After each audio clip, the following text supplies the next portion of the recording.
Welcome, boys. It's day 16, part 2. Let's go.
Is like, do you mean how do my symptoms like of ASPD present, or why do I call myself a psychopath? Well, yeah, so I guess let's go to the ASPD, so antisocial personality disorder. What diagnostic metrics did you meet to get that diagnosis? Okay, so there's like, I'm not a mental health professional, by the way, everybody that's listening. But you were diagnosed with that, correct? But I was diagnosed with that. So there's a lot of criteria for it, but the main ones that I met, which are the ones that present like the most in me, is manipulation, lack of empathy, impulsivity to an extent, kind of like risk-seeking behaviors. That's kind of why I went and got my diagnosis to begin with, because I was doing like so many risky behaviors for no reason. So yeah. At what age were you diagnosed? 19. 19. Okay. And so in the risky behaviors, was that throughout the course of your whole life, or did it start a little bit later? It was pretty much the same like throughout my whole life, except for it got really extra during the pandemic because I was really bored. Chronic boredom is part of the disorder, but really bored, had nothing to do, kind of got myself into a lot of really not good things, and then decided I didn't want to die young, so needed to change something. What kind, if you're fine with sharing, what kind of risky behavior? Like, basically I would put myself in really like life-threatening positions, like, I would go travel a lot and just like sleep on the streets or stay with like random people that I just met, like whatever, probably should have gotten trafficked. But then I don't know, I also like got into a lot of like heavier drug abuse and things like that, which that is like what ended up with me like almost dying, being in the hospital. I don't know, a bunch of other random things, you know, being in risky situations and like exacerbating the risk instead of taking myself out of it, if that makes sense. And is there, when it comes to the risky situations, like, hey, we're back. But are you lacking in fear response? Like, you have fear, basically? Yeah, so it's basically like, it's like a lack of a fear response. The way that I like to describe it when I like talk to people about it is it's kind of like a video game. It's like you're playing a video game, and a prompt comes up on your screen and tells you, okay, if you continue with this, like, this could happen. Are you okay with that? Yes or no? And then you click yes or no, and I always click yes, because I always think, oh, that's nothing bad's ever gonna happen. Like, I'm fine, you know, and I'm not really like afraid of it. So it's kind of like, it's a very non-emotional. It's an adolescent kind of mindset where you're invincible. Yes. Okay. Overinflated sense of just that you'll live. I don't even want to say overinflated sense of self. It's just an overinflated sense of like, I'm not going to die, so what's the worst that can happen? I'll go bankrupt, like who cares? Very like almost manic in a way. It's grandiose, which is also part of the criteria, but it's just like having like this idea like everything you can control everything and nothing bad will ever happen to you, and so you're not scared of anything because you don't think anything could happen. And you mentioned one of the ways it manifests itself for you is manipulation. So how might that, when you say manipulation, is it with friends, family? Yeah, like strangers, all of the above. So how might you manipulate somebody? Or have you, I suppose? How have I manipulated Yeah, before? sure. I mean, like, I think talking about manipulation is, like, difficult because, I mean, everybody's manipulative in their own ways. They're just not, you know, conscious of it. But I think the point of being manipulative is obviously getting the things that you want out of life. And so I always know how to get what I ultimately want out of a situation. Like, how do I maneuver the situation to get the outcome that I want from it? And people pleasing. yeah, that's one that's one that happens. But yeah, I mean, maybe I'll think of examples or I'll demonstrate or something. I mean, it's not a topic I'm super familiar with. Who are some like famous psychopaths in history? In history, Jeffrey Dahmer, maybe? Jeffrey Dahmer's actually not. Is he like socio? He's not like considered a psychopath. Actually, there's like a whole debate on. I think he would be considered a sociopath. Well- Because a psychopath doesn't need relationships with anybody else. They will manipulate literally through algorithms. That's a psychopath. A sociopath they're more along the lines of a narcissist, like just an extreme narcissist, so they need an energetic supply from actually human sources. They're not happy just being the puppet masters. So Jeffrey Dahmer was a sociopath. Jeffrey Dahmer, Ted Bundy? definitely. Is he? Ted Bundy's a great psychopath. He's a psychopath. Now, I don't like promoting like criminals as like mascots for my disorder because that's What really people usually know. that's what people Well, let's usually think know. about the female one maybe, or something that's less. Anna Delvey, have y'all seen yes. Inventing Anna? Great. Now, okay, of course the TV show Inventing Anna is fictionalized version of like real events. So the fictional character Anna Delvey in that show, I think, is like a really, really good example of a real life psychopath. Oh, and then Elon Musk, I believe he's a psychopath. We heard that. For sure. I mean, he could live on Mars. He doesn't give a fuck about human contact. So when it comes to this, is there a tendency towards criminality for people who have this diagnosis? Yeah. More so than the general population? Yeah. But the intelligent ones learn how to do like white collar crimes. Basically, they basically learn how to fly under the radar. It's the less intelligent ones that are like actually getting into prison and stuff like that. And is there a tendency for like to have violent inclinations or? No, that's not a part of the diagnostic criteria for psychopath. But that is actually a misnomer that will be caught up with very soon. The next DSM coming out will be updated because now we are learning that psychological tactics, psychological manipulation, verbal assaults, or whatever you want to call them, emotional abuse, narcissistic abuse, those things damage you just as much, if not worse, than physical violence. Because when you have a physical violence, you can see right there the trauma that's caused. So everybody knows how to tend to you. Right. You have a broken bone, we're going to reset it, it'll be better, here's pain medicine. You have coherence between what your eyes saw happen and what your body is experiencing. When you have a verbal assault, emotional assault, anything like that, it's like 1,000 cuts. You start to just spontaneously combust yourself. You start to abuse drugs, abuse your own body. So they get you to essentially off yourself slowly. So it's even worse. It's like making you go through this torture, and then you off yourself. So yes, I suppose there are different forms of violence. There can be physical, mental. So all I'm saying is that it's a tactic. Okay, sure. But when I'm saying violence, I'm speaking about physical violence. Clinically, violent tendencies are not a part of the ASPD criteria.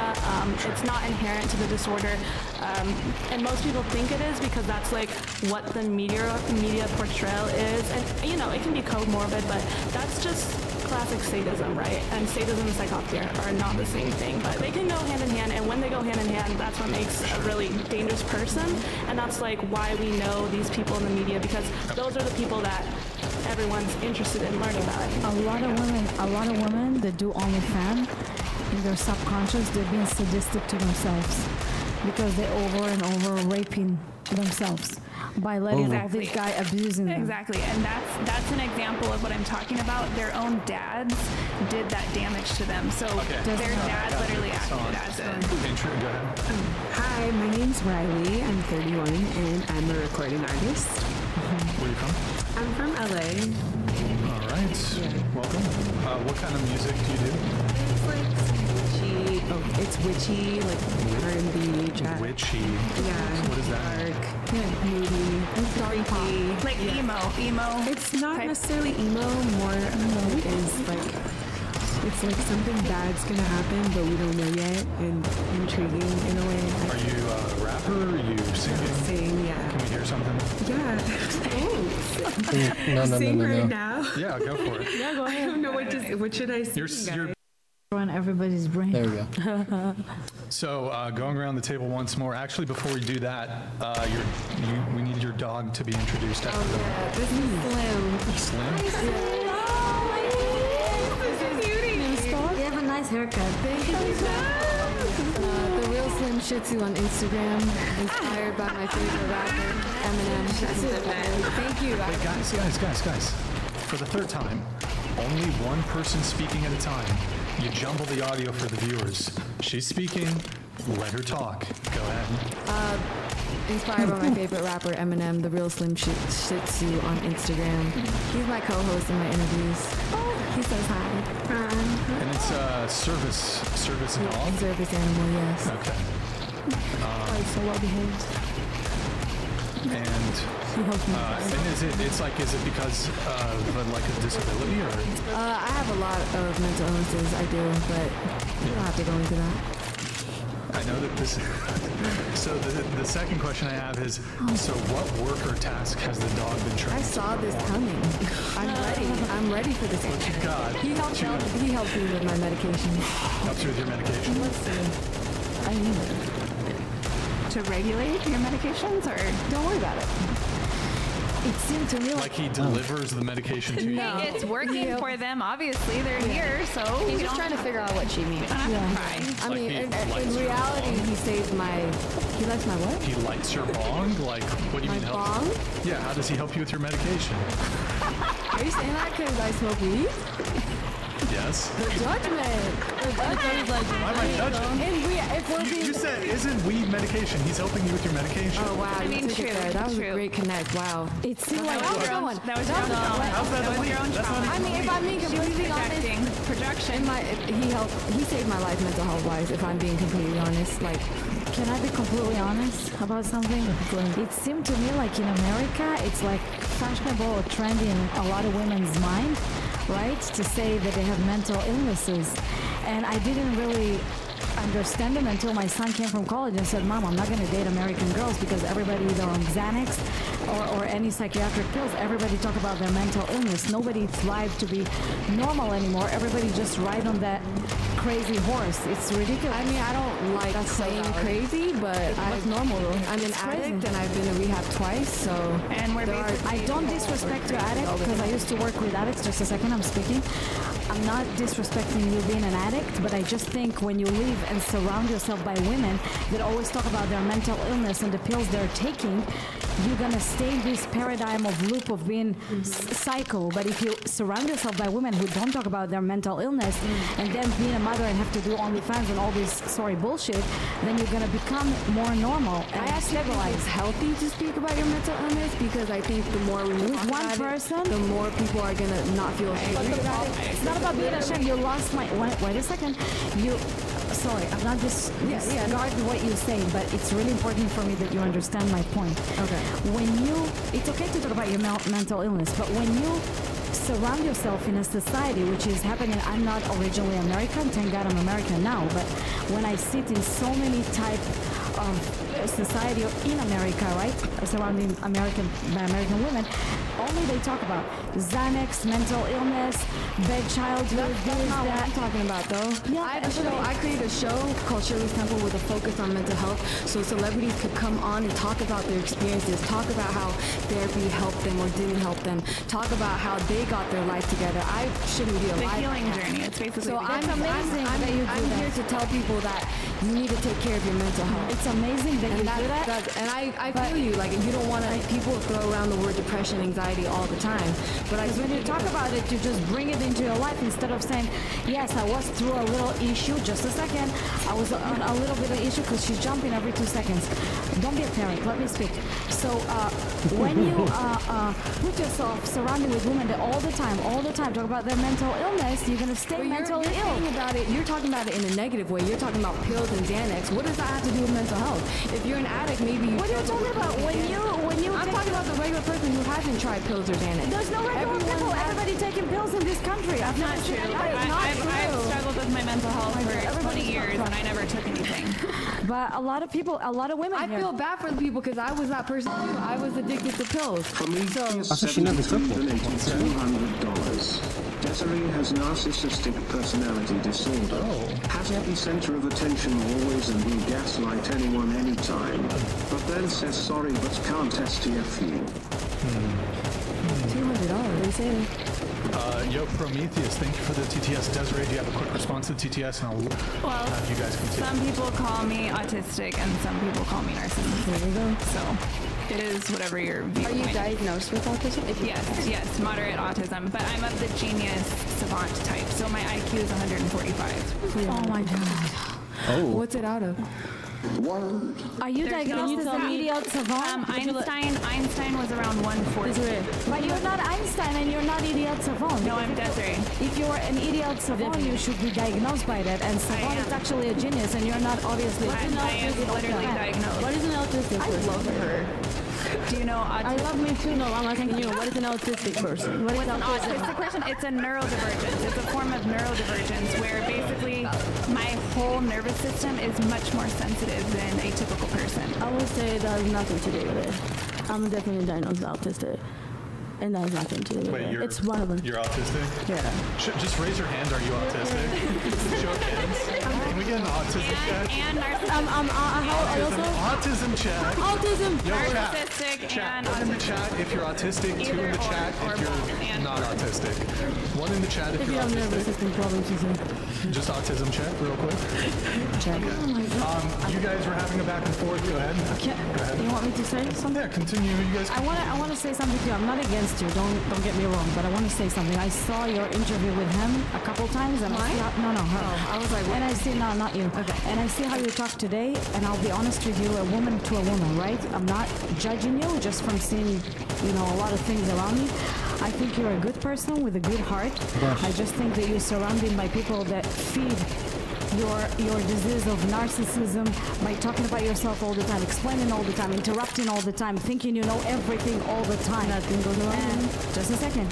And I think if you step out of that paradigm for a minute and just listen and absorb instead of talking about yourself all the time and put yourself in the center in such a negative way and think like you know it all, I think it's going to heal you and it's going to open your mind and expand you as a person to see yourself and absorb yourself from the side. Because when a person always thinks, I'm this and I'm this and I'm this and this, he doesn't realize how people absorb him. And you come into a situation like you came with him last time or with the other guy, Andrew, sorry, last time. And then this thing stayed forever online and people can see it and you made embarrassment out of yourself and out of your kids. And you should not do it because I think you're a good-hearted person.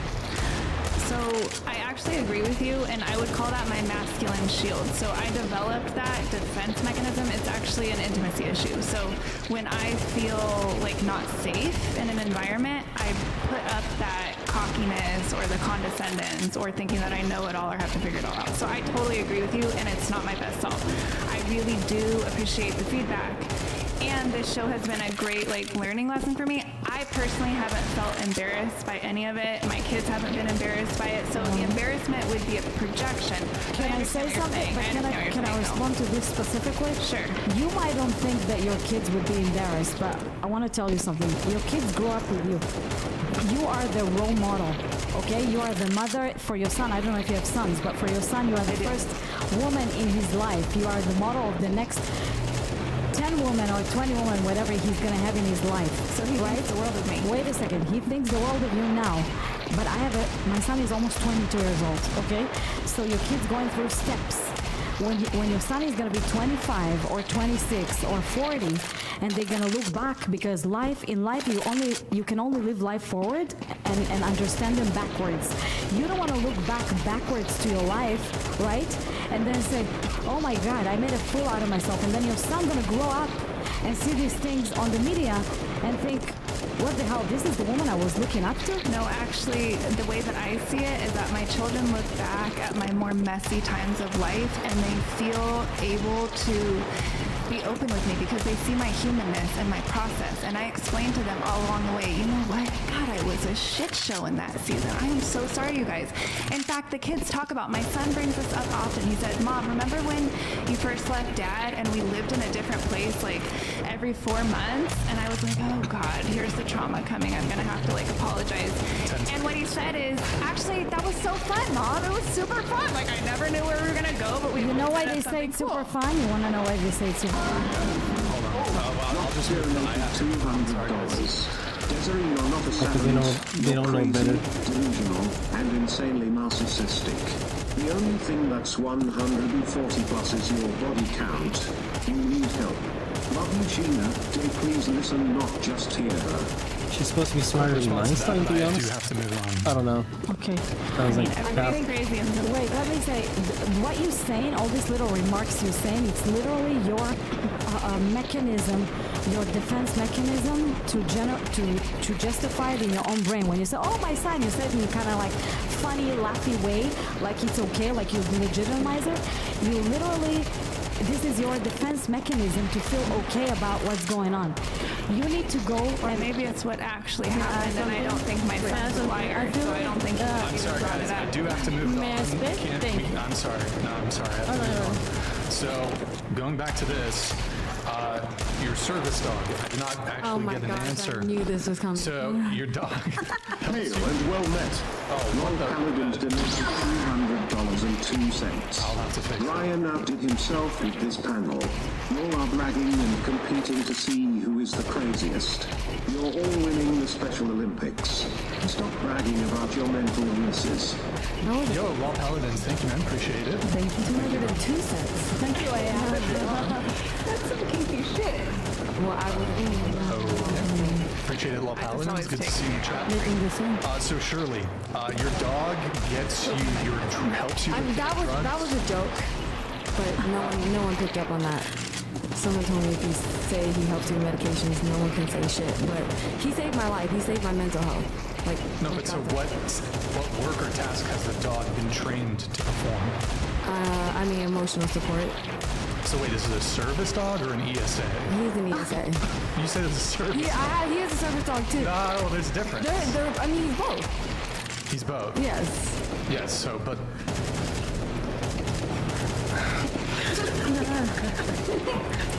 Should we move on? So it's an ESA. Should we move on? It's an ESA, right? I have that too.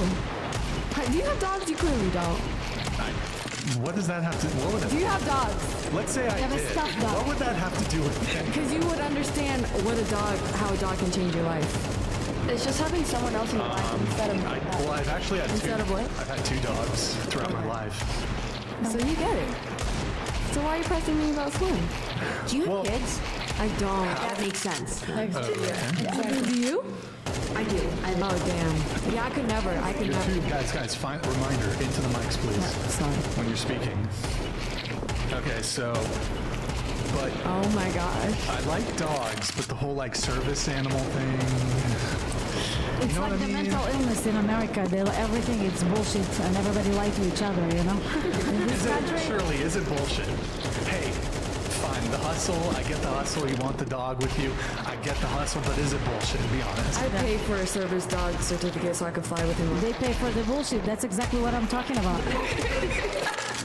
In America, I can go get a service dog. I can go fucking get money from the government and bullshit them that I'm mental ill. This is this country.